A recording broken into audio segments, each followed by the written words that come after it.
มีแค่คนนี้เขามอบไปนี้ให้กับเฮียโก้เฮีย ฝั่ง โก้ ซ้ายนี่คือปิดบังหลังผักเข้ามาเล่นเนี่ยทางขวาด้านแรก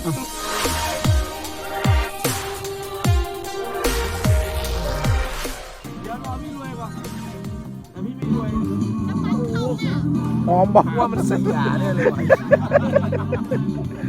พี่เชื่อแต่น่ากินมากเลยว่ะอันนี้นะครับคือว่าอันนี้คือ this sticky rice นะฮะ English is sticky rice คือข้าวเหนียวนะฮะข้าวเหนียวกขอ15นะครับกขอ15ปุ๋ยที่ใส่คือ18 36นะครับปุ๋ยสุดปุ๋ยข้าวเหนียวดีมากเลยคือพี่ย่างดีมากคือไม่น่าเชื่อว่าคนที่ติดยาเสพติดจะทำอะไรได้ดีขนาดนี้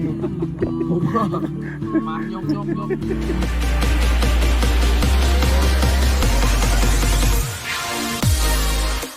ที่สุดมันต้องไม่ยอ